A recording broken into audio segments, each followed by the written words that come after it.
Hello everyone, this is Shalini. आपका स्वागत है हमारे चैनल मेटा एजुकेशन में।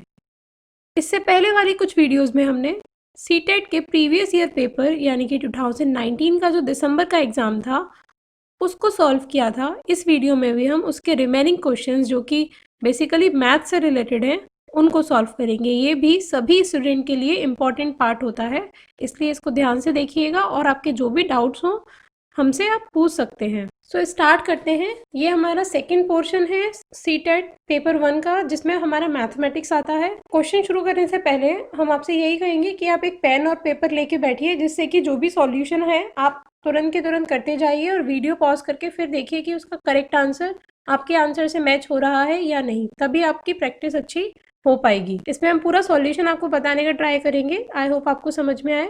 सो देखते हैं question number 31। 3 brands of pens A, B and C are available in packets of 10, 12 and 24 respectively। यहाँ कह रहे हैं कि A, B और C तीन अलग अलग प्रकार के पेन के ब्रांड हैं जो कि 10, 12 और 24 के पैकेट में अवेलेबल है।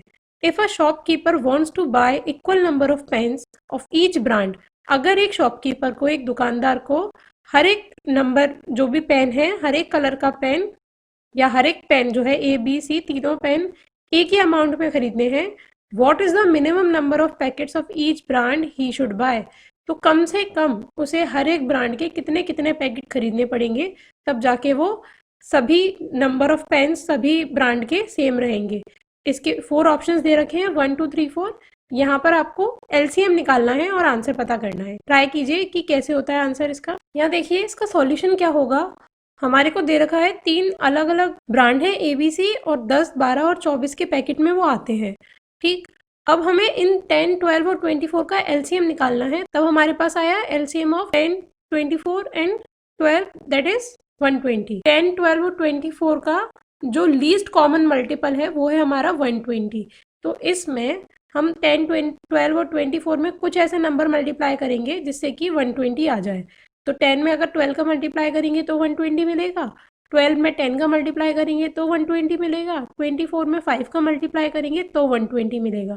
इसलिए जो डिजिट्स होंगी वो होंगी 12, 10 एंड 5। मतलब जो शॉपकीपर है वो ए ब्रांड का 12 पैकेट्स खरीदेगा, बी ब्रांड के 10 पैकेट्स खरीदेगा एंड सी ब्रांड के 5 पैकेट्स खरीदेगा।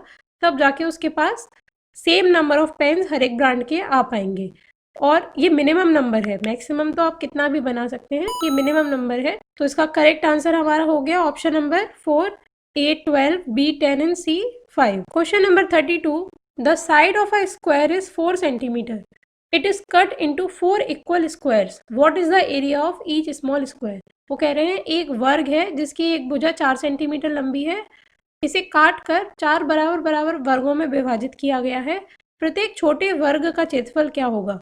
तो इस क्वेश्चन से देखने से ही हमें समझ में आ रहा है कि जो एक स्क्वायर है उस स्क्वायर को अगर 4 भाग में हम बांट देंगे तो जितना उस एक स्क्वायर का एरिया था, ठीक, उसका 4th पार्ट हमारा उन सारे स्क्वायर्स का एरिया होगा। तो जो 4 सेंटीमीटर जब इसकी एक साइड दे रखी है कि एक साइड 4 सेंटीमीटर है, तो इस जो स्क्वायर है उसका एरिया हमारा हो गया 4 इंटू 4 यानी कि 16 सेंटीमीटर।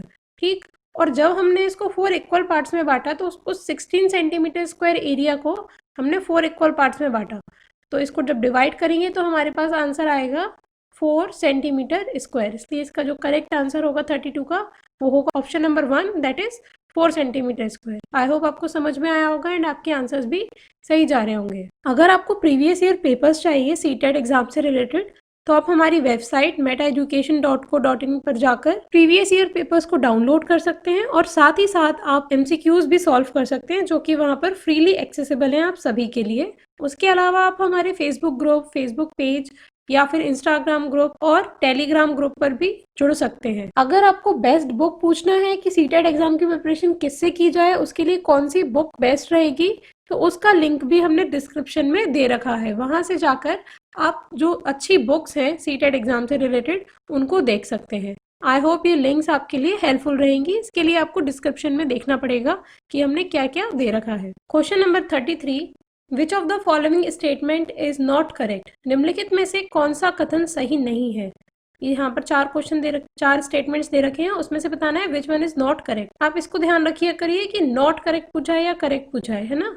चलिए देखते हैं। फर्स्ट है all prime numbers are odd numbers, सभी अभाज्य संख्याएं विषम संख्याएं होती हैं। Second, there are infinitely many prime numbers, अभाज्य संख्याएं असीमित रूप से अनेक हैं। ठीक है, तो ये करेक्ट ऑप्शन है हमारा कि अभाज्य संख्याएं बहुत सारी होती हैं।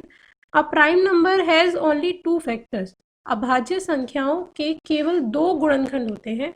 हाँ, ये स्टेटमेंट भी हमारा सही है कि एक तो 1 होता ही है और दूसरा वो नंबर जो वो मेन नंबर है। जैसे अगर हम कह रहे हैं 17 is a prime number, then उसके 2 फैक्टर्स होंगे 1 और 17। तो हर एक अभाज्य संख्या के 2 फैक्टर होते हैं, एक तो वो खुद नंबर और एक।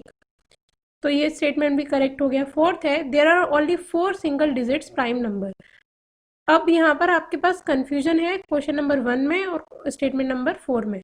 कुछ लोग स्टेटमेंट नंबर 4 को सही बताएंगे, वो कहेंगे कि केवल there are only 4 single digit prime numbers. देखिए कैसे देखते हैं हम, there are only 4 single digits prime number. Single digit अगर प्राइम नंबर की बात की जाए तो हमारे पास 1 है, ठीक।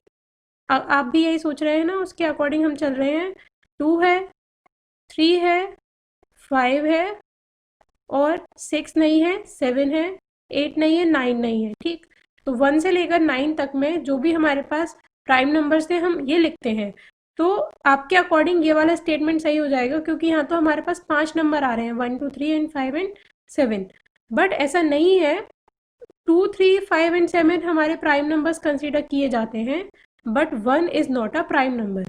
इसको प्राइम नंबर इसलिए नहीं माना जाता क्योंकि अभी हमने आपको डेफिनेशन बताई प्राइम नंबर की कि एक तो वो नंबर खुद होगा और दूसरा एक होगा। तो अगर 1 हमें लाना है तो 1 का मल्टीप्लाई क्या होगा, 1 इंटू 1। तो जो ये डेफिनेशन है प्राइम नंबर की कि एक तो एक होगा और दूसरा एक दूसरा नंबर होगा जिसका उसमें मल्टीप्लाई हो रहा होगा, ये इसको सेटिस्फाई नहीं कर रहा है, इसलिए 1 is not a prime number. तो हमारा फोर्थ स्टेटमेंट भी सही है कि केवल 4 डिजिट होती हैं, दीज आर 2 3 एंड 5 7, जो कि सिंगल डिजिट नंबर है। इसलिए जो करेक्ट ऑप्शन है इन चारों में से जो इनकरेक्ट ऑप्शन है इस क्वेश्चन के अकॉर्डिंग, वो होगा option number 1। All prime numbers are odd numbers, सभी प्राइम नंबर्स ऑड नंबर्स नहीं होते हैं, क्योंकि जैसे हमने 2 देखा, 2 एक हमारा इवन नंबर हो गया, ठीक। इसलिए सभी प्राइम नंबर्स ऑड नंबर्स नहीं होते हैं, 2 एक इकलौता ऐसा प्राइम नंबर है जो इवन होता है। आई होप आपको समझ में आया होगा इस क्वेश्चन का सॉल्यूशन क्या है और क्यों है। अगर कोई भी डाउट है आप हमसे क्वेश्चन करके पूछ सकते हैं। देखते हैं question number 34। A number that is divisible by all the numbers from 1 to 10 both inclusive is.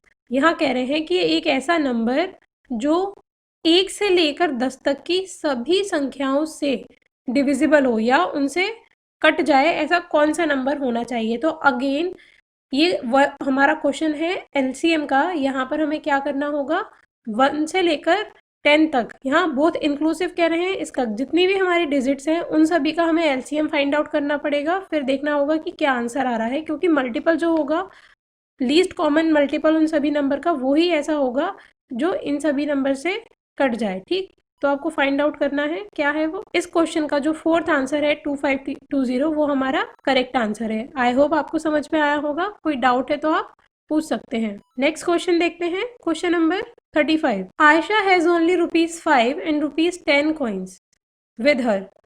If the total number of coins she has is 25 and the amount of money with her is 160, then the number of ₹5 and ₹10 coins with her are. यहाँ ये कह रहे हैं एक लड़की है आयशा जिसके पास 5 रुपये और 10 रुपये के कॉइन्स हैं, ठीक।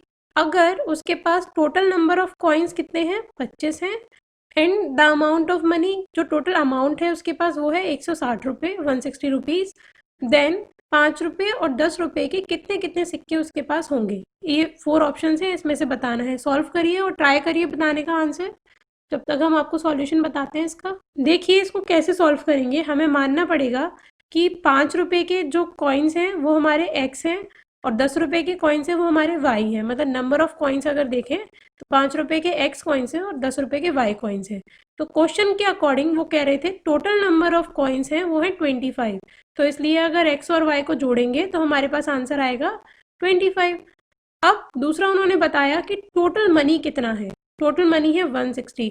तो अगर हम कह रहे हैं कि हमारे पास 5 रुपए के 5 सिक्के हैं, तो टोटल मनी कितना हो गया? 5 इंटू 5 दैट मीन्स 25। ठीक, तो हमें जितने नंबर ऑफ कॉइन्स है उसका मल्टीप्लाई करना पड़ेगा उसकी वैल्यू से, तब जाके हमारे पास टोटल अमाउंट आएगा। वही हमने यहाँ पर किया है, 5 का मल्टीप्लाई किया एक्स में, ये 5 रुपए into number of coins plus 10 rupees into number of coins equals to 160, ये हमारा होना चाहिए।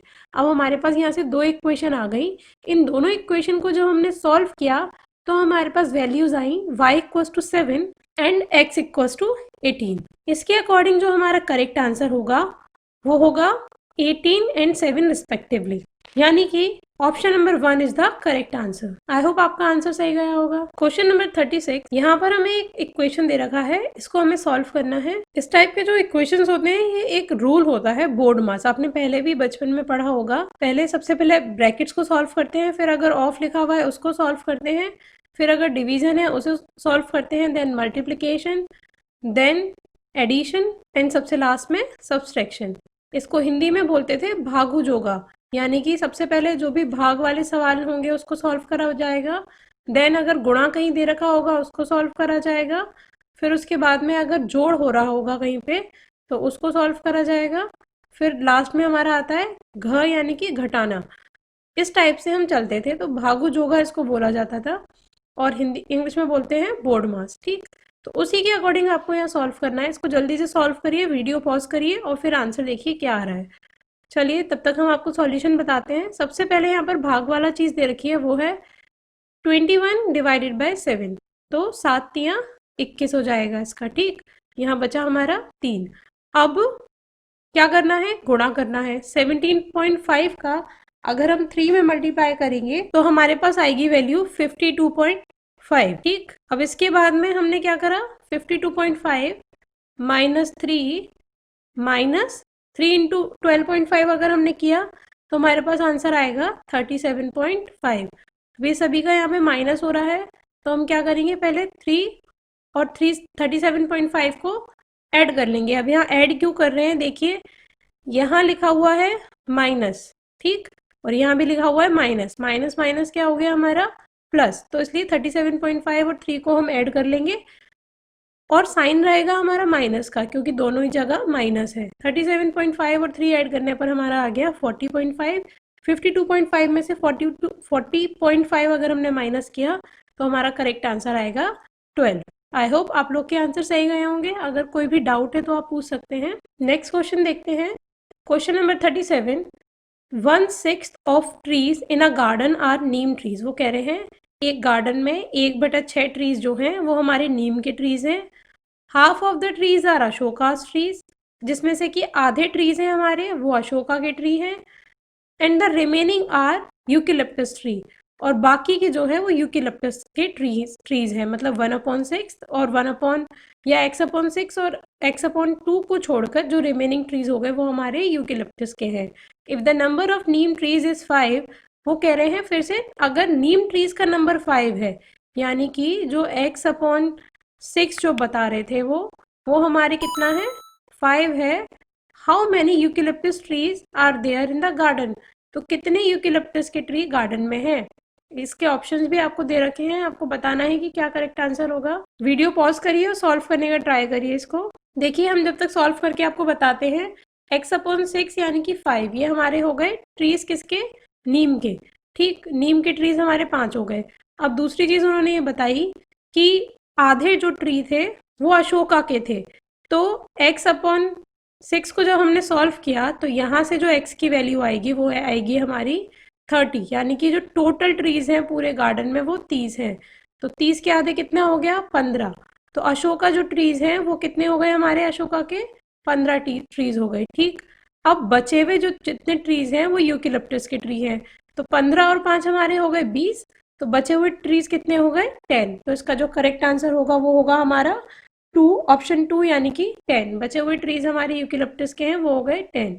आई होप आपको समझ में आ रहा होगा। नेक्स्ट क्वेश्चन देखते हैं। Question number 38, a train leaves Delhi on 29 August 2019 at 6:30 hours. एक ट्रेन 29 अगस्त को 16:30 पे लीव करी है, दिल्ली से निकली है, एंड रीचेस इस डेस्टिनेशन ऑन 31 अगस्त, और 31 अगस्त को उसे जहाँ पहुँचना था ट्रेन को, वहाँ पहुँची है 8:45 पे। The total travel time of the journey is, तो पूरी जर्नी में लगा हुआ समय क्या होगा वो बताना है। अब देखिए 29 अगस्त से 31 अगस्त तक ये ट्रेन चली, ठीक। तो कितने दिन हो गए यहाँ पर, 3 दिन हो गए, 29, 30 और 31। तीनों दिन में जो टाइम उसको लगा है वो बताना है अब हमें। आप वीडियो पॉज करिए, अपना सॉल्यूशन करिए, फिर हम आपको सॉल्यूशन बताते हैं। ये देखिए जब ये 3 दिन में ये चली है, तो अगर हम फर्स्ट डे के हिसाब से देखें 29 को कितना टाइम ये चली, तो 16:30 से लेके अगर हम 24 बजे तक का समय निकालें, 24 घंटे में से 16:30 अगर हम काट दें, तो हमारे पास रिमेनिंग टाइम बचा 7 आवर्स और 30 मिनट्स। मतलब 29 तारीख को ये 7 आवर 30 मिनट चली। अब 30 तारीख का देखें तो पूरा 24 मिनट ये हमारी 24 घंटा ये ट्रेन चली, 24 घंटा हमारा पूरा सफ़र चलता रहा। और 31 तारीख का अगर देखें तो 31 तारीख को ये 8:45 पर अपने डेस्टिनेशन पर पहुंची है, इसलिए 8 आवर्स और 45 मिनट्स इसको उस दिन लगे। अब इन सारे समय को अगर हम ऐड कर दें, मिनट्स को मिनट्स में और आवर्स को आवर्स में, तो हमारे पास टोटल टाइम आ जाएगा।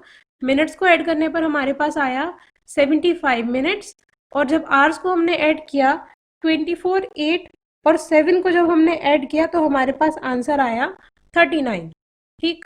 अब 39 और 75 मिनट्स, तो 75 मिनट्स में से 1 घंटा और मिल गया हमें और 15 मिनट बचे रहे, तो 15 मिनट्स और कितना हो गया 40 आवर्स। तो जो करेक्ट आंसर हो गया वो हो गया इसका fourth, option number 4, 40 hours in 15 minutes. I hope आपको इतना समझ में आया होगा। अगर आपको अभी भी कोई डाउट है तो आप पूछ सकते हैं। इसका जो करेक्ट ऑप्शन होगा वो होगा ऑप्शन नंबर 4। बहुत इजी होते हैं ये, बस आपको थोड़ा दिमाग लगा के सोचना है, और माइन्यूट सी मिस्टेक की वजह से आपके आंसर गलत हो जाते हैं।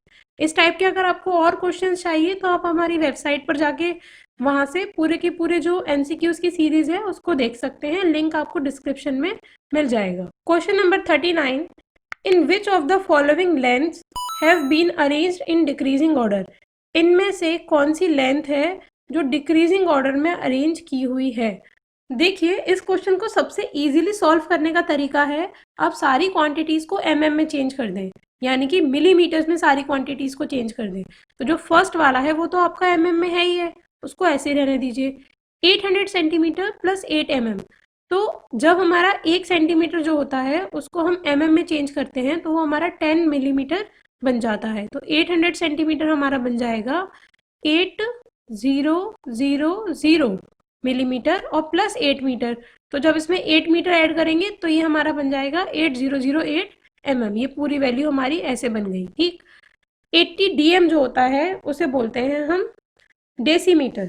1 डेसीमीटर हमारा बराबर होता है 100 mm के।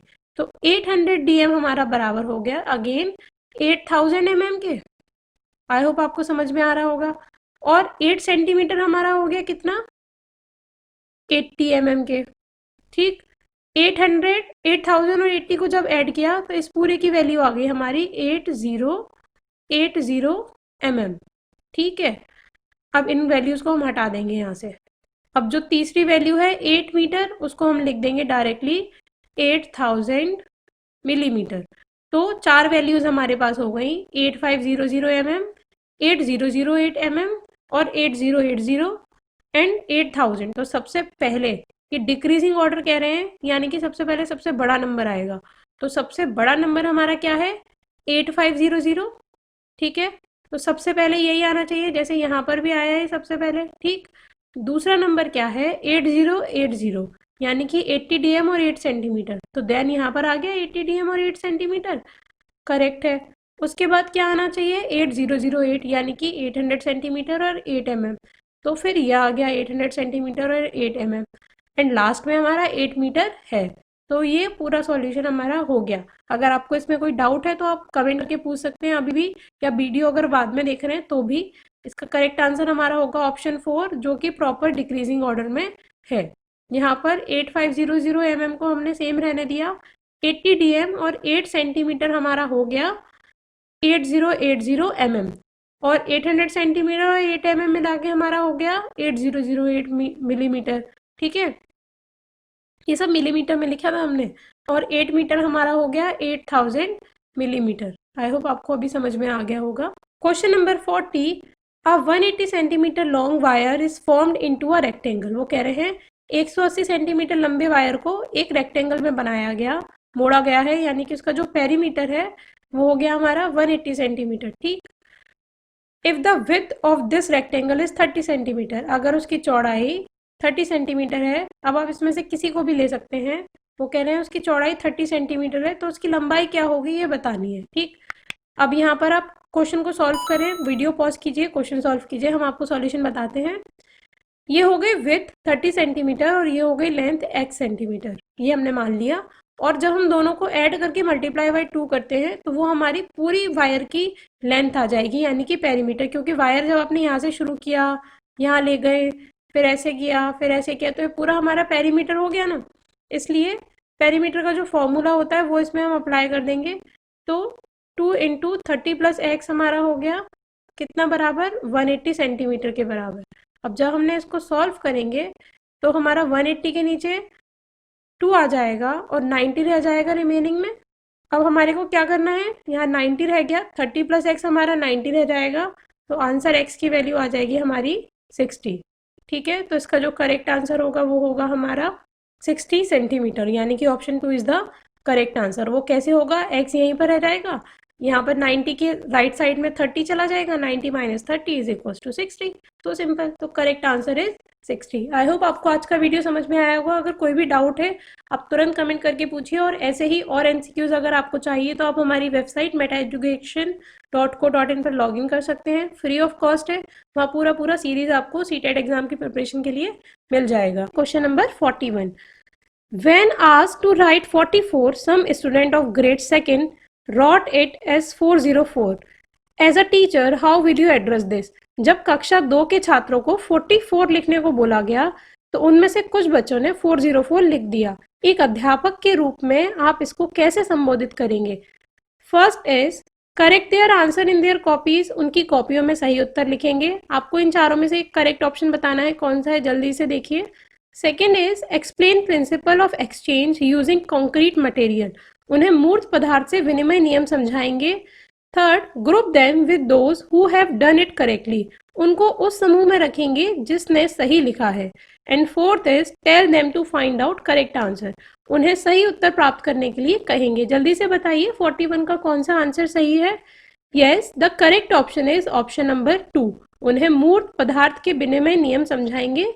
Explain principle of exchange using concrete materials, ये आंसर सही है हमारा। और बाकी के आंसर्स क्यों गलत हैं वो देखते हैं।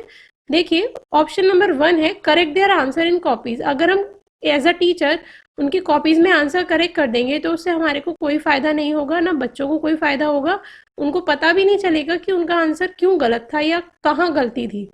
थर्ड है group them with those who have done it correctly, अगर उन बच्चों को जिन्होंने गलत किया है उनको जिन बच्चों ने सही आंसर लिखे हैं उनके साथ भी बिठा देंगे, तभी बच्चों को ये नहीं पता चल पाएगा कि उनकी मिस्टेक क्या है। मे बी वो ये हो सकता है कि आप नेक्स्ट जब आंसर लिखें तो उसको करेक्ट करके लिख दें, कॉपी पेस्ट करके जैसे चीटिंग करके लिख दें, पर उनको रीज़न नहीं पता चलेगा कि गलती क्या है हमारी।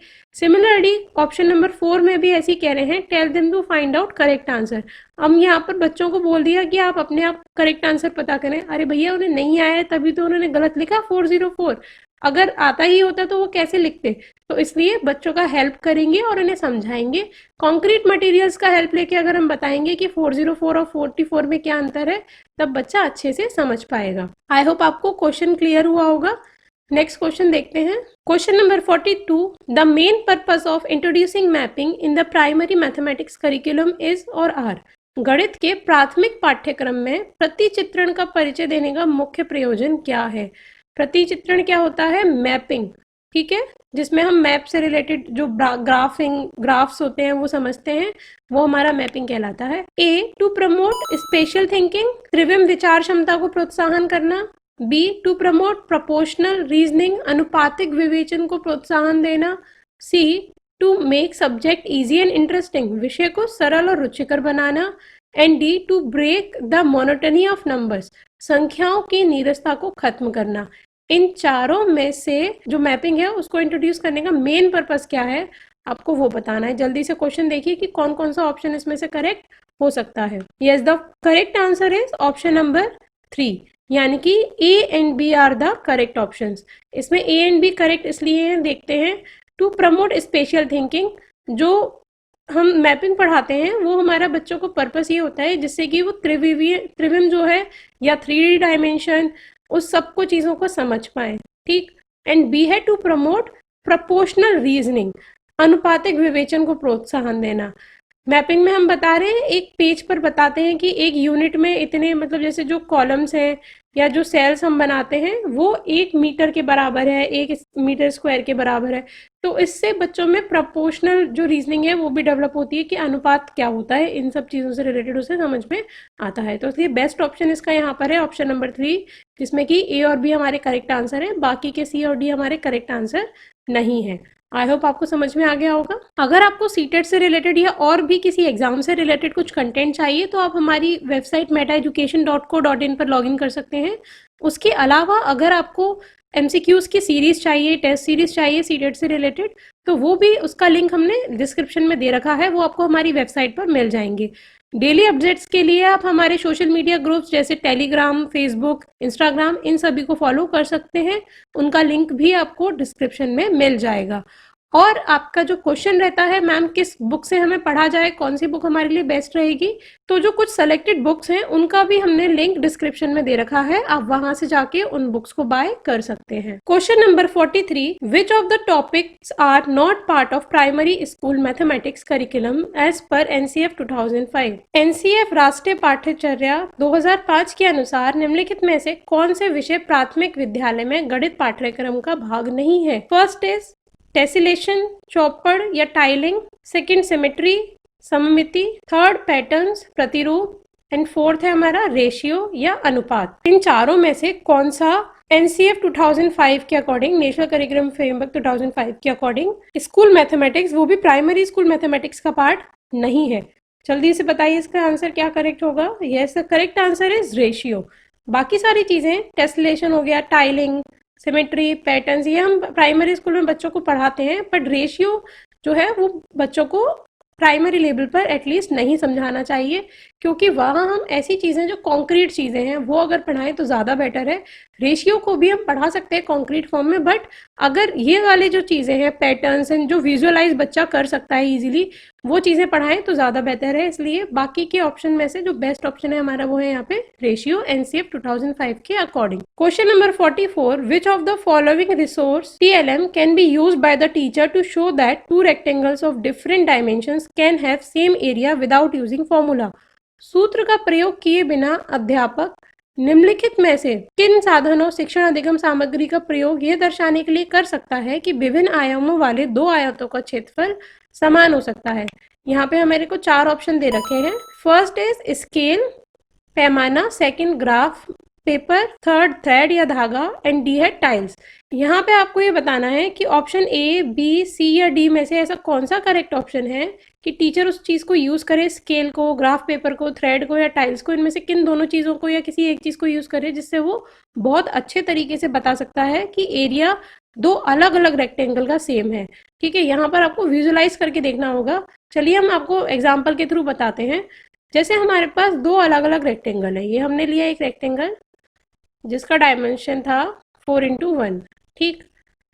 अब दूसरा रेक्टेंगल हमने लिया जिसका डायमेंशन है 2x2। अब यहाँ पर आपको तो पता चल रहा है कि इन दोनों का एरिया सेम है, 2x2 4 हो जाएगा, 4x1 4 हो जाएगा, तो एरिया दोनों का सेम है। बट बच्चों को बताने के लिए आप क्या कर सकते हैं, अब देखिए टाइल का यूज एक टीचर कैसे कर सकता है। तो यहाँ पे 4 टाइल्स हमने ले लिए इक्वल पार्ट्स के, ठीक, और उनको यहाँ रख दिया तो बच्चे को पता चल गया कि हाँ ये चारों टाइल्स इसमें आ पा रहे हैं। सेम टाइल्स हमने उसको यहाँ दिए और उसने इन चारों जगह रख दिया, तो इससे बच्चा समझ सकता है कि यहाँ पर भी चार टाइल्स घिर रहे हैं, उस जगह को पूरा घेर पा रहे हैं या कवर कर पा रहे हैं। सिमिलरली 2x2 डायमेंशन वाले में भी 4 टाइल्स उस जगह को पूरा कवर कर पा रहे हैं। तो इसलिए हम कह सकते हैं कि इन दोनों का एरिया सेम है। थ्रेड से ये काम करना मुश्किल हम नहीं कर सकते। अगर पेरीमीटर की बात होती, लाइन नाप रहे हैं वो नाप रहे हैं हम डायमेंशन, सिंगल डायमेंशन की जब बात कर रहे थे तब थ्रेड या धागे को यूज़ कर सकते हैं। सिमिलरली जब हम सिंगल डायमेंशन की बात कर रहे हैं तब हम स्केल को यूज़ कर सकते हैं। बट जब हम 2 डायमेंशन की बात कर रहे हैं यानी कि एरिया, तो वहाँ पर हम या तो बी यानी कि ग्राफ पेपर का यूज़ करेंगे या डी का यूज़ करेंगे। ग्राफ पेपर में भी हम जो स्क्वायर्स होते हैं, स्मॉल स्क्वायर्स, उनको काउंट करके बच्चे को बता सकते हैं कि यहाँ देखिए दोनों का देखने में अलग-अलग लग रहे हैं रेक्टेंगल, पर दोनों के बीच में जो सेम स्क्वायर्स आ रहे हैं, सेम एरिया जो स्क्वायर का कवर हो पा रहा है, इसलिए इनका एरिया सेम होगा। सो यहाँ पर बी एंड डी जो हमारा ऑप्शन है वो ऑप्शन 2 करेक्ट है। आई होप आपको समझ में आया होगा। कोई डाउट है तो आप हमें पूछ सकते हैं। Question number 45, which of the following could be contributing factor to under achievement in mathematics? निम्न में से गणित में उपलब्धि कम होने का कारण क्या हो सकता है? फर्स्ट इज जेंडर, लिंग। सेकंड, सोशियो कल्चरल बैकग्राउंड, सामाजिक सांस्कृतिक पृष्ठभूमि। थर्ड, नेचर ऑफ मैथमेटिक्स, गणित का स्वरूप। Fourth, innate ability of person, व्यक्ति की स्वाभाविक क्षमता। इन चारों में से ऐसा कौन सा ऑप्शन है जो करेक्ट होगा? अंडर अचीवमेंट इन मैथमेटिक्स मतलब बच्चे का अचीवमेंट मैथमेटिक्स में कम है, उसका रीजन क्या हो सकता है? जल्दी से आंसर दीजिए। यस, द करेक्ट आंसर है सोशियो कल्चरल बैकग्राउंड। अगर बच्चे का सोशियो कल्चरल बैकग्राउंड डिफरेंट है तो ये मेन कंट्रीब्यूटिंग फैक्टर हो सकता है कि बच्चे का अचीवमेंट कम है। कोई ऐसी स्टडी सामने नहीं आई है कि बच्चे के जेंडर के आधार पर हम कह सकें कि बच्चे अगर मेल है या फीमेल है या बॉय है या गर्ल है तो उसका अचीवमेंट डिफरेंट आएगा, या नेचर ऑफ मैथमेटिक्स का अचीवमेंट में भी कोई लेना देना नहीं है, और अचीवमेंट का इननेट एबिलिटी से भी कोई लेना देना नहीं है। पर हम कह सकते हैं सोशियो कल्चरल बैकग्राउंड का इफेक्ट पड़ता है बच्चे के अचीवमेंट पर। आई होप आपको क्लियर हुआ होगा। Question number 46, which of the following is the most appropriate strategy to explain that 1/4 is less than 1/3? ये समझाने के लिए कि 1/4 1/3 से छोटा है, निम्नलिखित में से कौन सी योजना सबसे अधिक उपयुक्त होगी? अब यहाँ पर आपको फिर से विजुअलाइजेशन वाली चीज़ करनी है कि ऐसा कौन सा मेथड आप बच्चों को अच्छे तरीके से बताएं कि बच्चा देख के समझ पाए कि हाँ इनमें से 1/4 और 1/3 में से कौन सा नंबर बड़ा है और कौन सा नंबर छोटा है। First option is using LCM method, लघुत्तम समापन विधि का प्रयोग करके। सेकंड, यूजिंग पेपर स्ट्रिप्स, कागज की पट्टियों का प्रयोग करके। थर्ड, यूजिंग डाइनीज ब्लॉक्स का प्रयोग करके। या फोर्थ है यूजिंग नंबर चार्ट, संख्या चार्ट का प्रयोग करके। इनमें से सबसे बेस्ट पद्धति कौन सी है आपको बताना है। जल्दी से आंसर दीजिए। देखिए, अगर हमें बताना है कि 1/4 या 1/3 में से कौन सा बेस्ट मतलब छोटा है नंबर, तो उसके लिए using paper strip is the correct answer. क्योंकि और कैसे ये देखते हैं। देखिए, आप क्या कर सकते हैं, एक दो similar kind of paper strip ले लें, ठीक है। अब उन्हीं पेपर स्ट्रिप्स को आपको क्या करना है, एक पेपर स्ट्रिप को 3 भागों में बांटना है और दूसरे पेपर स्ट्रिप को 4 पार्ट्स में बांटना है। इसको पहले 2 फोल्ड करें एंड देन अगेन 2 पार्ट्स में बांट दिया, ठीक है। तो यहाँ पर क्या हो गया, 4 में से एक भाग आपका ये वाला हो गया, वो हो गया 1/4। सिमिलरली दूसरी जो पेपर स्ट्रिप थी सेम साइज की, उसको आपने 3 भागों में बांटा, ठीक। अब यहाँ पर जो आपका एक पहला भाग है वो हो गया 1/3। आप इन दोनों टुकड़ों को बच्चे को देके समझा सकते हैं कि 1/4 बड़ा है या 1/3 बड़ा है, तो वो देख के ही कंपेयर करके बता देगा कि हाँ 1/3 हमारा बड़ा नंबर है कंपेरेटिव टू 1/4। तो ये एक बेस्ट एग्जाम्पल है। इसलिए अगर आप रेशियो वाली चीज़ में बता रहे हैं, 1/4 और 1/3 में कंपैरिजन करवा रहे हैं, तो स्टूडेंट्स के लिए पेपर स्ट्रिप का यूज़ करना बेस्ट रहेगा। आई होप आपको समझ में आया होगा। अगर आपको इस टाइप के और क्वेश्चंस चाहिए, हमारे जो वेबसाइट है metaeducation.co.in, वहाँ पर हमने पूरी सीरीज डाल रखी है सीटेट एग्जाम से रिलेटेड। आप उस पर लॉग इन कर सकते हैं, फ्री ऑफ कॉस्ट है वो टेस्ट सीरीज आप सभी के लिए, जिसका लिंक आपको डिस्क्रिप्शन में मिल जाएगा। चलिए देखते हैं question number 47, which of the following is the most important aspect of making lesson plan while teaching mathematics to primary school children?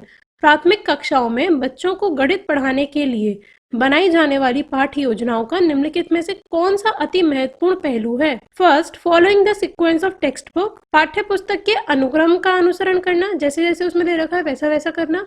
Second, presenting mathematical concepts in structured manner, गणितीय संकल्पनाओं को संरचनात्मक ढंग से प्रस्तुत करना। Third, providing opportunities to student to allow construction of concepts, विद्यार्थियों को अवसर देना कि वे संकल्पनाओं की संरचना करें।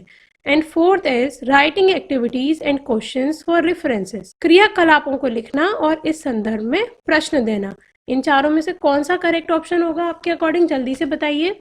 Yes, the correct answer is option number 3, providing opportunities to students to allow construction of concept. यहाँ पे बाकी सारे जो है वो लेस चाइल्ड सेंटर्स एक्टिविटीज़ हैं। ऑप्शन नंबर 1, 2 एंड 4 वो कम चाइल्ड सेंटर्ड एक्टिविटीज़ है, पर अगर हम बच्चों को अपॉर्चुनिटीज़ प्रोवाइड कर रहे हैं, उनको जो भी कॉन्सेप्ट है उसको खुद से कंस्ट्रक्ट करने की, तो हम उनको एक्टिवली इंगेज कर रहे हैं सारी एक्टिविटीज़ में, जिससे कि वो पढ़ पाएँ, सीख पाएँ, समझ पाएँ। इसलिए option 3 is the correct answer. I hope आपको कोई डाउट तो नहीं होगा। अगर डाउट है तो आप फ्रीली हमसे पूछ सकते हैं। Next is question number 48। Which of the following cannot be considered a feature of a constructivist mathematics classroom? निम्नलिखित में से किसे संरचनात्मक रचनावादी गणितीय कक्षा कक्ष का लक्षण नहीं माना जा सकता? First, the role of language and dialogue in learning mathematics is given due attention. गणित के अधिगम में भाषा और संवादों की भूमिका पर उचित ध्यान दिया जाता है। B, the teacher acknowledges that students may construct multiple understandings from a given interaction. अध्यापक स्वीकार करता है कि दी गई अन्योन्य क्रिया को विभिन्न विद्यार्थी अलग अलग प्रकार से समझ सकते हैं। Third, objective type test items are used as the primary means of assessment. प्राथमिक स्तर पर आकलन के लिए विषय परक प्रकार की परीक्षा का उपयोग किया जाता है। And fourth is connections between mathematics and other curricular areas are highlighted. गणित और दूसरे पाठ्येतर क्षेत्रों के बीच के संबंधों को उजागर किया जाता है। यहाँ क्वेश्चन दोबारा से बता देते हैं, which of the following can not be considered a feature of constructivist mathematics classroom. इन चारों में से कौन सा जो है संरचनावादी या रचनावादी कक्षा का उदाहरण नहीं है, आपको ये बताना है। सोचिए जल्दी से और बताइए 48 का आंसर क्या होगा। Yes, the correct answer is option number 3. Objective type test items are used as the primary mean of assessment. प्राथमिक स्तर पर आकलन के लिए विषय परक प्रकार की परीक्षा का उपयोग किया जाता है। ये कंस्ट्रक्टिविस्ट क्लासरूम का एक एग्जाम्पल नहीं है। बाकी सारे जो है वो रचनावादी या कंस्ट्रक्टिविस्ट क्लासरूम के एग्जाम्पल्स हैं। Question number 49, which of the following statements is in agreement with the constructivist view of mathematics. निम्नलिखित में से कौन से कथन की सहमति गणित के संरचनात्मक रचनावादी दृष्टिकोण से की जा सकती है? First is mathematics is about learning facts. गणित तथ्यों को सीखने के बारे में है। Second, mathematicians are required to discover the truths. गणितज्ञों से सच्चाई का आविष्कार अपेक्षित होना चाहिए। Third, mathematics is entirely objective. गणित पूर्णतया विषय परक है। Fourth, visualisation is an important aspect of mathematics. मानस दर्शन गणित का महत्वपूर्ण पहलू है। यहाँ पर क्वेश्चन हम दोबारा बताते हैं, which of the following statement is in agreement with the constructivist view of mathematics. रचनावादी जो दृष्टिकोण है वो उनमें से किसके अकॉर्डिंग कौन सा स्टेटमेंट यहाँ पर सही है? 49 का आंसर बताइए जल्दी से। Yes, the correct answer is option number 4। मनस दर्शन गणित का महत्वपूर्ण पहलू है। Visualisation is an important aspect of mathematics. देखिए बाकी के क्यों नहीं है, हम वो यहाँ पर आपको समझाते हैं। Mathematics is about learning facts. जो है मैथमेटिक्स जो गणित है वो केवल फैक्ट्स को लर्न करने के लिए नहीं है। मैथमेटिक्स में कोई ट्रुथ डिस्कवर हमें नहीं करना होता, इसलिए फर्स्ट स्टेटमेंट भी हमारा गलत है, सेकंड भी गलत है। मैथमेटिक्स इज एंटायरली ऑब्जेक्टिव, वो पूरा का पूरा ऑब्जेक्टिव है, हम ऐसा भी नहीं कहेंगे। इसलिए जो हमारा ऑप्शन नंबर 4 है वो कंस्ट्रक्टिविस्ट अप्रोच के अकॉर्डिंग सही है। That is visualisation is an important aspect of mathematics. I hope आपको समझ में आ रहा होगा। और अगर आपके कोई डाउट है, question number 50, which of the following activity is best suited for the development of spatial understanding among children. निम्नलिखित में से कौन सा क्रियाकलाप बच्चों में त्रिविम समझ को विकसित करने के लिए अधिक उपयुक्त है? First, drawing the top view of a बोतल। बोतल के ऊपरी दृश्य को चित्रित करना। Second, locating sites on map. मानचित्र पर शहरों का स्थान निर्धारण करना। Third, noting the time of moon rise. चंद्रमा के उदय होने का समय लिखना। Fourth, representing numbers on a number line. संख्याओं को संख्या रेखा पर निरूपित करना। इन चारों में से हमें बताना है कि अगर बच्चे की स्पेशियल अंडरस्टैंडिंग को हमें समझना है तो इनमें से कौन सा ऑप्शन हमारा करेक्ट ऑप्शन होगा। तो देखिए, drawing the top view of a बोतल, this is the correct answer. बाकी के आंसर क्यों सही नहीं है वो हम देखते हैं। लोकेटिंग साइट्स ऑन मैप, इससे इतना अच्छा समझ में नहीं आएगा। स्पेशल अंडरस्टैंडिंग क्या होती है, जैसे अगर हम बोतल की बात कर रहे हैं तो ये नॉर्मली अगर एक पर्सन को बनाने को कही जाए तो वो कुछ इस काइंड का बोतल बनाएगा, ठीक। अब इसमें हम अगर स्पेशल अंडरस्टैंडिंग की बात कर रहे हैं तो बच्चे की लोकेशन बता पाए बच्चा कि टॉप व्यू कौन सा है, फ्रंट व्यू कौन सा है, साइड व्यू कौन सा है, बॉटम से अगर देखें तो वो कैसा दिख रहा है, और अगर साइड से देखें तो कैसा दिख रहा है। इन सारी चीज़ों को अगर बच्चा बता पा रहा है तब हम कह रहे हैं उसमें स्पेशल अंडरस्टैंडिंग उसकी अच्छी है। और ये बहुत ईजी एग्जाम्पल है, इसमें उसे कुछ और मैथमेटिकल कॉन्सेप्ट समझने की ज़रूरत नहीं है। बट अगर साइड्स को मैप पर लोकेट करने की बात है तो मे बी उसे साइड्स ही ना पता हो, ठीक है। ऐसा नहीं है कि उसकी स्पेशल अंडरस्टैंडिंग ठीक नहीं है, बट क्योंकि उसको जो सिटीज़ हैं सिटीज़ का ही ज्ञान नहीं है तो वो क्या एक मानचित्र पर कुछ बना पाएगा, नहीं बना पाएगा। इसलिए ऑप्शन 2 हमारा करेक्ट आंसर नहीं है।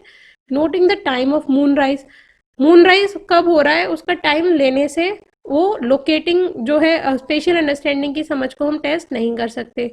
फोर्थ है representing numbers on number line, number line पे नंबर्स को रिप्रेजेंट करना भी स्पेशल अंडरस्टैंडिंग का एक उदाहरण नहीं है, इसलिए first option is the correct answer. I hope आपको आज का वीडियो समझ में आया होगा। अगर आपके कोई भी डाउट्स हैं तो आप हमें फ्रीली पूछ सकते हैं, और इस टाइप के और क्वेश्चंस के लिए आप हमारी वेबसाइट पर लॉगिन कर सकते हैं फ्रीली, और उसका लिंक आपको डिस्क्रिप्शन में मिल जाएगा। पूरा टेस्ट सीरीज हमने वहाँ पर अपलोड किए हुए हैं। आई होप आपको आपके लिए हमारे वीडियोस और ये टेस्ट सीरीज हेल्पफुल रहे होंगे। Question number 51, which of the following is not true with respect to the learning of mathematics. गणित के अधिगम के संबंध में निम्नलिखित में से क्या सही नहीं है। First is ability to perform and excel in mathematics is innate. गणित में उत्कृष्ट प्रदर्शन की प्रतिभा स्वाभाविक होती है, मतलब बचपन से ही बालक में होती है अच्छे प्रदर्शन करने की प्रतिभा।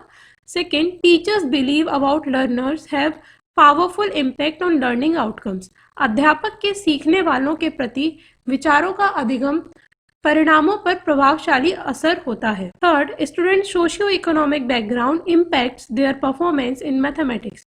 विद्यार्थियों की सामाजिक आर्थिक पृष्ठभूमि का गणित के निष्पादन पर असर होता है। Fourth, schools language of instruction can impact a child performance in mathematics.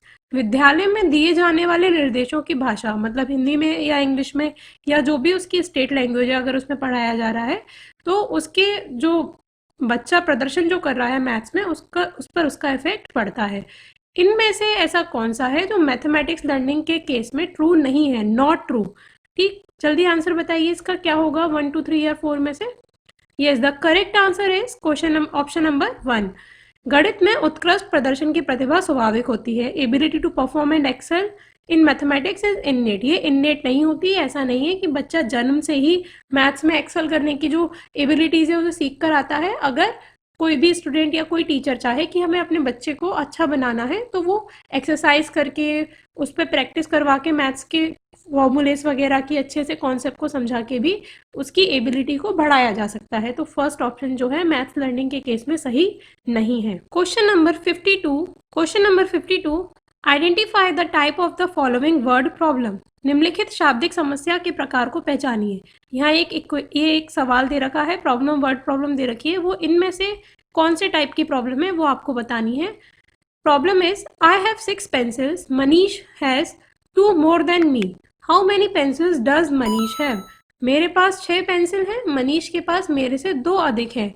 Manish के पास कितनी पेंसिल हैं, यहाँ पर ये बोल रहे हैं कि मेरे पास 6 पेंसिल हैं, अब मनीष जो है उसके पास मेरे से 2 अधिक पेंसिल हैं।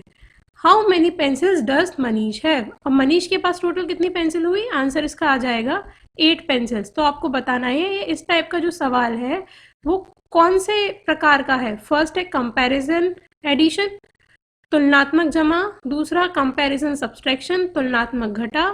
थर्ड टेक अवे एडिशन, व्यकलित जमा। फोर्थ है टेक अवे सब्ट्रैक्शन, व्यकलित घटा। इनमें से कौन सा आंसर सही होगा। वीडियो पॉज करिए, क्वेश्चन दोबारा समझिए और बताइए। Yes, the correct answer is comparison addition. यहाँ पे क्या हो रहा है, जो बच्चा है जो भी क्वेश्चन दे रखा है वो बता रखा है कि एक के पास में 6 हैं और दूसरे के पास में उससे 2 अधिक हैं। तो जो 2 अधिक वाला शब्द आ रहा है वो क्लियर बता रहा है कि यहाँ पर हमें एडिशन है, वो भी कंपैरेटिव एडिशन, मतलब जो पहले वाले के पास में है उससे 2 अधिक हमें बताना है, तो हम कंपेयर करते हुए ऐड कर रहे हैं।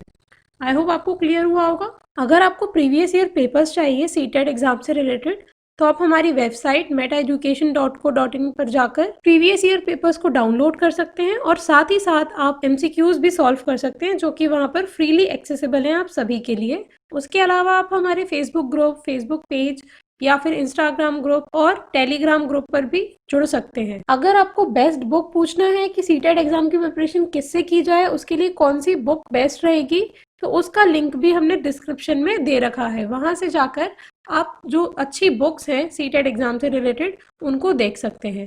आई होप ये लिंक्स आपके लिए हेल्पफुल रहेंगी। इसके लिए आपको डिस्क्रिप्शन में देखना पड़ेगा कि हमने क्या क्या दे रखा है। Next question is question number 53। Which of the following is not true of the Hindu Arabic system of numeration? Hindu अरबी गणना प्रणाली के लिए निम्नलिखित में से कौन सा सही नहीं है? First, the position of a digit in a number dictates it's value. एक संख्या में अंक की स्थिति इसका मान बताती है। Second, it is additive in nature, यह योगात्मक प्रकृति का है। Third, it follows the base two system, इसमें आधार 2 की प्रणाली का पालन किया जाता है। Fourth, it is multiplicative in nature, यह गुणात्मक प्रकृति का है। अब यहाँ पर क्या है, इन चारों में से ये बताना है कि कौन सा हिंदू अरेबिक सिस्टम को फॉलो नहीं कर रहा है, वो सेंटेंस हिंदू अरेबिक सिस्टम के हिसाब से ठीक नहीं है। हिंदू अरेबिक सिस्टम होता क्या है, जैसे हमारा 1 2 3 वाला जो न्यूमेरेसी सिस्टम है, जो नॉर्मल हम 1 2 3 सिस्टम यूज करते हैं, वो बिल्कुल वैसा ही है, कोई अंदर उसमें नहीं है। तो इसमें से कौन सा जो है वो उसके अकॉर्डिंग सही नहीं है, जल्दी बताइए। Yes, the correct answer is option 3। इसमें आधार 2 की प्रणाली का पालन किया जाता है, ये सही नहीं है।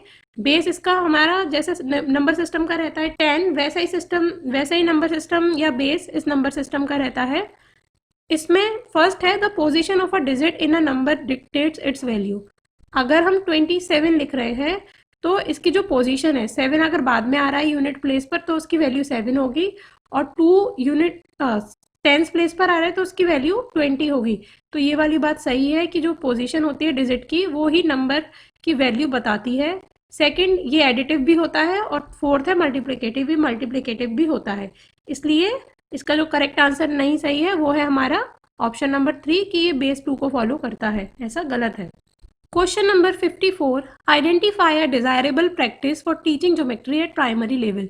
प्राथमिक स्तर पर ज्यामिति के अध्ययन के लिए वांछनीय प्रक्रिया पहचानिए। अगर हम प्राइमरी लेवल की बात कर रहे हैं तो ज्योमेट्री अगर पढ़ानी है तो इसमें से क्या सही जो प्रैक्टिस है या प्रक्रिया है वो कौन सी होगी वो बतानी है। First is geometry at primary level should be limited to recognition of simple basic shapes. प्राथमिक स्तर पर ज्यामिति को सरल मूलभूत आकृतियों की पहचान तक सीमित रखना चाहिए। Second, the teacher should begin by giving clear definitions of simple shapes and showing examples. अध्यापक को प्रारंभ में सरल आकृतियों की स्पष्ट परिभाषा देनी चाहिए और उदाहरण दिखाने चाहिए।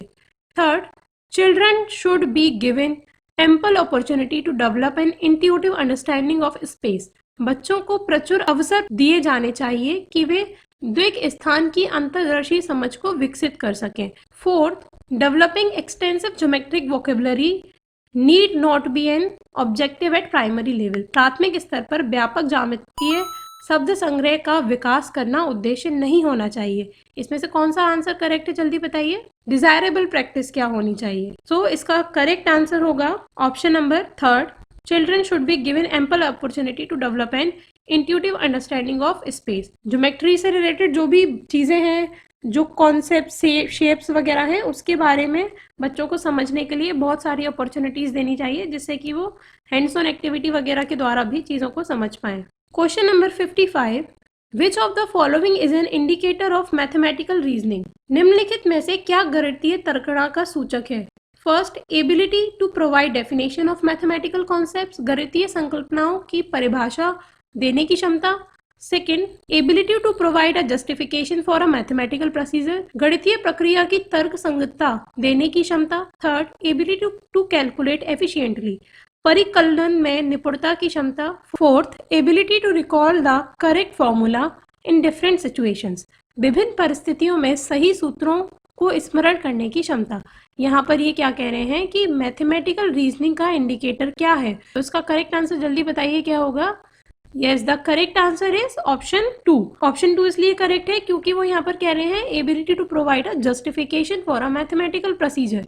कोई भी गणितीय संक्रिया प्रक्रिया जो करी है उसका तर्क संगत आंसर देने की जो क्षमता है, मतलब उसके पीछे क्या रीजन है।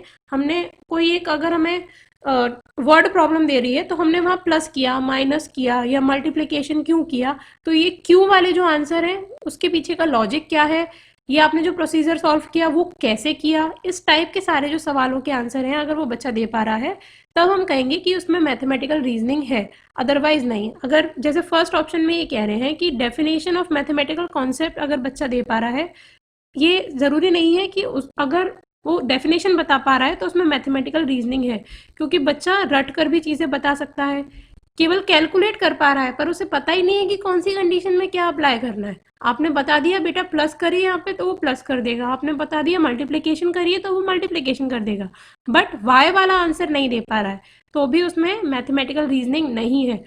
वो याद कर पा रहा है, रिकॉल कर पा रहा है करेक्ट फॉर्मूला केवल डिफरेंट डिफरेंट सिचुएशंस में, तो भी उसमें हम ये नहीं कहेंगे कि मैथमेटिकल रीजनिंग है। वो बस रट्टू तोता हो सकता है जो डिफरेंट फॉर्मूलेज उसने रटे हैं या याद हैं उसको यूज कर रहा है।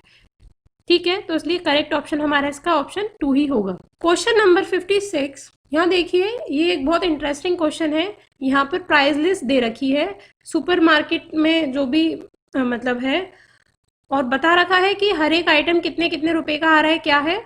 अब आपको बताना है, कोई संजय है, उसने क्या करा है, he buys 1/2 kg tomatoes, 1 kg potato, ½ kg carrot, 250 gram chillies and 6 lemons. उसने ये सारी चीज़ें खरीदी हैं। He give a note of ₹200, और उसने 200 रुपये का नोट दिया है क्लर्क जो काउंटर है उस पर। अब उसे कितना पैसा वापस मिलेगा ये बताना है। तो कितना पैसा वापस मिलेगा उसके लिए पहले तो आपको ये पता करना है कि कितने रुपए टोटल खर्च हुए। ठीक है, तो वीडियो पॉज कीजिए, इस क्वेश्चन को नोट कीजिए और सॉल्व कीजिए, तब तक हम आपको सॉल्यूशन बता रहे हैं। आपका सॉल्यूशन आ जाए उसके बाद में वीडियो को प्ले करके दोबारा से अपना आंसर देखिएगा कि आपका आंसर क्या आया। आपको बस आंसर बताना है कि कितने पैसे वो वापस उसको मिलेंगे। ठीक है, तो पहले तो आप ये पता करिए कि उसका कितना खर्चा हुआ, और फिर खर्चे में से जो 200 है उसमें से उस खर्चे को माइनस कर दीजिए तो आंसर आ जाएगा। तब तक हम आपके लिए क्वेश्चन सॉल्व करते हैं। देखिए ये पूरा पूरा अमाउंट यहाँ दे रखा है उन्होंने। अब हमें क्या करना है, पता करना है ½ kg टोमेटो के पैसे। 1 किलो के जब 40 रुपए हैं तो आधे किलो के कितने हो जाएंगे, 20 रुपीज। ठीक है, 2 किलो पटेटो 25 रुपए के हैं, तो इसने कितने किलो पटेटो खरीदे हैं, 1 किलो पटेटो खरीदे हैं, तो वो हो जाएंगे हमारे, उसके 25 का आधा किया तो 12.5 रुपीज। ओके, इसको हम जल्दी जल्दी सॉल्व कर रहे हैं। अब उसने ½ kg कैरेट खरीदी है, यहाँ पे 250 ग्राम कैरेट का पैसा दे रखा है, तो 250 ग्राम कैरेट और हमको कितनी निकालनी है, ½ kg, तो 250 ग्राम का डबल कर देंगे तो ½ kg हो जाएगा। तो कितने रुपए लगे, 20 का डबल हो गया हमारा 40 रुपए। अब 250 ग्राम चिलीज उसने खरीदी है, और यहाँ पर जो चिलीज दे रखी है वो है 100 ग्राम। 100 ग्राम जब 10 रुपए की आ रही हैं तो 250 ग्राम कितने की आएंगी, मल्टीप्लाई करो, आंसर आ जाएगा 25 रुपए की। ठीक है, 25 रुपए की उसने चिलीज खरीद ली और 6 लेमन खरीदे हैं। जब 4 लेमन 10 रुपए के हैं तो 2 लेमन और ऐड करेंगे तो 15 रुपए के हो जाएंगे, यानी कि 6 लेमन उसने खरीदे 15 रुपए के। अब इन सभी को अगर हम ऐड कर दें तो हमारा आंसर आ जाएगा। इन सभी को ऐड करें, देखिए 5 यहाँ पर से जो है डेसिमल के बाद वाला वो नंबर आ गया, 2 5 5 10 11 12, 2 इधर और 1 हासिल, 1 2 3 4 4 8 9 10 11, तो इसका आंसर आ गया हमारा 112.5। ये तो वो अमाउंट है जो उसने खर्च किया। अब 200 में से जब आप 112 को घटाएंगे तो आपका कितना रुपया बचेगा, आपको वो कैलकुलेट करना है। 212.5 को ही घटाना है, ये ध्यान रखिएगा। तो यहाँ पर आपका बचा रहा 0.5, और उसके अलावा 12 में से 200 में से जब आप 112 को घटाएंगे तो कितना बचेगा, 87.5। सो इसका करेक्ट आंसर हमारा होगा option number 2, 87.5 is the correct answer. और आपको ध्यान रखना है कैसे सॉल्व किया, अगर कोई डाउट है तो आप पूछ लीजिए हमसे। ये था हमारा क्वेश्चन नंबर 56। अब क्वेश्चन नंबर 57 देखते हैं। I am a 2 digit number, यहाँ पर एक कंडीशन दे रखी है कि कोई एक 2 डिजिट का नंबर है। ठीक है, द सेकंड दे रखा है the digit in tens place and the digit in units place are consecutive prime numbers. जो दोनों डिजिट्स हैं, मतलब एक x और एक y, ऐसे दो हमने डिजिट्स मान ली, तो दोनों की दोनों कंसेक्यूटिव प्राइम नंबर्स हैं, लगातार आ रहे हैं। प्राइम नंबर्स माने अभाज्य संख्याएं हैं जो कि लगातार आ रही हैं। वो ऐसा भी हो सकता है कि 2 और 3 हो, 3 और 5 हो, 5 और 7 हो, ऐसे भी वो डिजिट्स हो सकती हैं, ठीक है। The sum of digit is multiple of 3 and 4। और जो डिजिट्स का सम है वो 3 और 4 का मल्टीपल है, यानी कि x प्लस बाय जो हमारा आएगा, जो आंसर आएगा, वो 3 और 4 का मल्टीपल हो 3 और 4 दोनों का मल्टीपल है। यानी कि 3 और 4 का मल्टीपल हमें अगर पता करना है तो वो क्या हो सकता है हमारा 12, ठीक है। तो कोई ऐसी डिजिट पता करो इसमें से, ये जो लिस्ट दे रखी है उनमें से ऐसी डिजिट पता करो पहले तो, जो तीनों, जिनका जो सम है वो 3 और 4 का मल्टीपल है। 7 5 12 आ जाएगा तो ये मल्टीपल हो जाएगा। 2 और 3 का सम करेंगे तो कितना आएगा 5, ये मल्टीपल नहीं है। 5 6 7 8 इन दोनों को ऐड करेंगे तो 8 आएगा, तो ये भी लास्ट वाली कंडीशन को फॉलो नहीं कर रहा। इसका आंसर निकालेंगे 3 और 1 4, ऐड करके 4 आया, तो ये भी लास्ट वाली कंडीशन को फॉलो नहीं कर रहा। तो केवल फर्स्ट वाला है जो इस कंडीशन को फॉलो कर रहा है, इसलिए इसका करेक्ट आंसर होगा हमारा फर्स्ट। पहली कंडीशन फॉलो हो रही है, 2 अंक का नंबर हो गया। दूसरी कंडीशन फॉलो हो रही है कि दोनों कंसेक्यूटिव नंबर है, 5 और 7 दोनों कंसेक्यूटिव या क्रमिक अभाज्य संख्याएं हैं, इसलिए इसका फर्स्ट आंसर है हमारा करेक्ट। आई होप आपको सॉल्यूशन समझ में आया होगा। अगर कोई डाउट है तो आप पूछ सकते हैं। जल्दी जल्दी लग रहा है तो वीडियो पॉज करिए, रिवाइंड करिए, फिर देखिए। और अगर आपको इससे रिलेटेड और क्वेश्चंस चाहिए तो आप हमारी वेबसाइट metaeducation.co.in पर जाकर पूरी सीरीज है हमने सीटेट से रिलेटेड वहाँ अपलोड की हुई है, आप उनको जाके देख सकते हैं। ये फिर से हमारे पास एक बहुत इंटरेस्टिंग क्वेश्चन है, क्वेश्चन नंबर 58। यहाँ दे रखा है the parking rate of car in a railway station parking are depicted as follows. एक पार्किंग रेलवे स्टेशन पर कार पार्किंग की पार्किंग दर इस प्रकार से दी गई है। अगर 2 घंटे तक खड़ी होती है कार तो 50 रुपये, more than 2 hours and up to 5 hours, 5 घंटे से कम या 2 घंटे से ज़्यादा तो 75 रुपीज़। आफ्टर 5 आवर्स 10 रुपीज़ पर एक्स्ट्रा चार्ज, मतलब एक्स्ट्रा हर एक घंटे के 10 रुपये एक्स्ट्रा 5 घंटे बाद, और वो भी 8 घंटे तक। और अगर 8 घंटे से ज़्यादा खड़ी होती है और 12 घंटे तक खड़ी होती है तो टोटल 150 रुपीज़। और अगर 12 घंटे से ज़्यादा खड़ी होती है और 24 घंटे तक खड़ी होती है तो 250 रुपीज़ चार्ज लगेंगे। ऐसे ऐसे करके इन्होंने चार्ज दे रखा है, ठीक। अब क्वेश्चन है Rajiv park is car at 7 AM। Rajiv ने अपनी कार 7 बजे खड़ी करी and comes back to pick up it up at 4:30 PM on the same day. उसी दिन शाम को 4:30 बजे आके उसने गाड़ी अपनी ले ली। How much money does he have to pay. तो उसे कितने रुपए देने पड़ेंगे ये बताना है हमें यहाँ पे। देखो 4:30 बजे जो है इसको हम किस तरीके से 4:30 को हम और क्या लिख सकते हैं, अगर हमें 24 आवर्स वाला टाइम जो लिखना है उसके अकॉर्डिंग, तो 4:30 हमारा कहलाएगा। ये 4 को लिख सकते हैं हम 16:30, है ना। तो 16:30 पे उसने अपनी कार उठा ली आके। अब खड़ी कितने बजे करी थी उसने, 7 बजे उसने अपनी कार वहाँ पार्क करी थी। तो इस टाइम को इस टाइम में से माइनस करते हैं तो 30 हमारा रिमेनिंग बचा। 30 मिनट्स उसने खड़ी करी और 16 में से 7 माइनस किया तो हमारा टाइम बचा 9:30। तो टोटल टाइम जो हो गया वो हो गया 9 आवर्स 30 मिनट्स। अब ये जो कंडीशंस दे रखी थी उनमें से बताना है कि कौन सी कंडीशन में आ रहा है ये। तो ये हमारी डी कंडीशन को फॉलो कर रहा है। मोर देन 8 आवर्स तो हो गए पर 12 घंटे से कम है, तो उसे टोटल कितने रुपए देने पड़ेंगे, 150 रुपीज़ देना पड़ेगा। इसलिए ऑप्शन 2 इस क्वेश्चन का करेक्ट आंसर है। आई होप आपको एक क्वेश्चन का आंसर और सॉल्यूशन समझ में आया होगा। कोई डाउट है तो आप तुरंत हमें कमेंट करके पूछ सकते हैं। Question number 59, which of the following is at third place when the numbers are arranged in ascending order. इनमें से कौन से तीसरे प्लेस पर होगा अगर इन सभी को असेंडिंग या मतलब हिंदी में हम कह सकते हैं आरोही क्रम में व्यवस्थित करें तो तीसरे नंबर पर कौन सी संख्या होगी।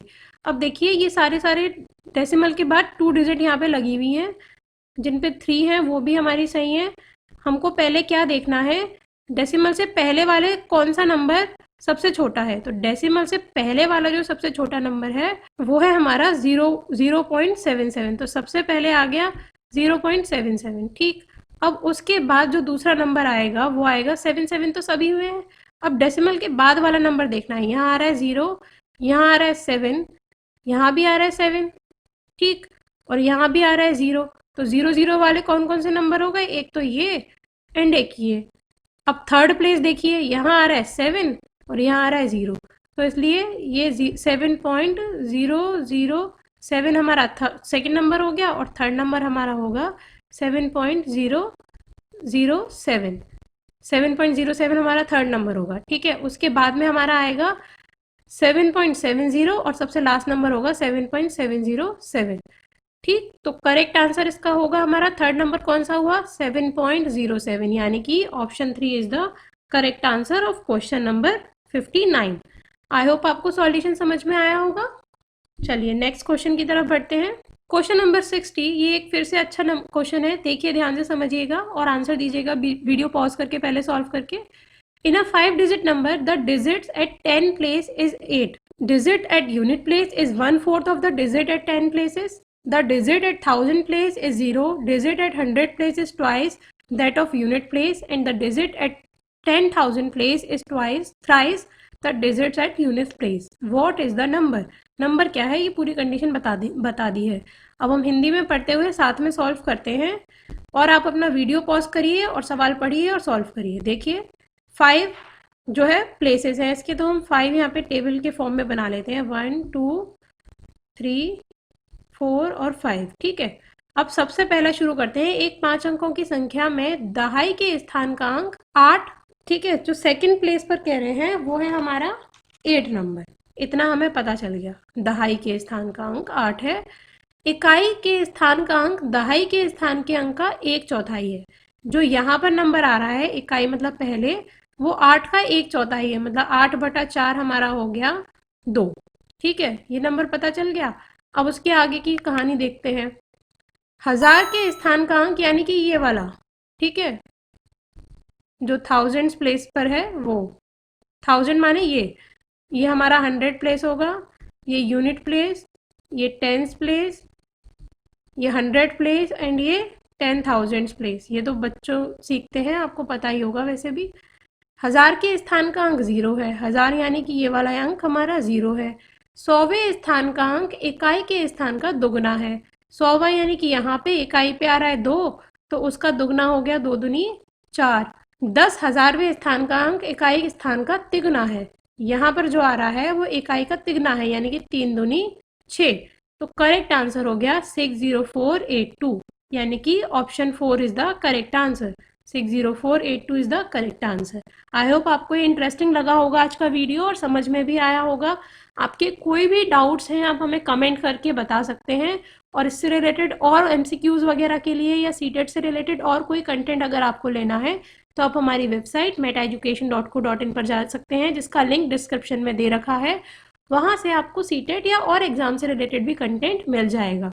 इसके अलावा आप हमारे Telegram group and Facebook group, Instagram page को भी लाइक कर सकते हैं डेली अपडेट्स के लिए। आई होप फ्रेंड्स आपको हमारा वीडियो समझ में आया होगा और अच्छा भी लगा होगा। अगर आपको ये वीडियो अच्छा लगा है then please like this video, अपने फ्रेंड्स को भी शेयर कीजिए जिनको इसका नीड है, और अगर आप इस चैनल पे नए हैं then subscribe our channel. Thank you and have a nice day.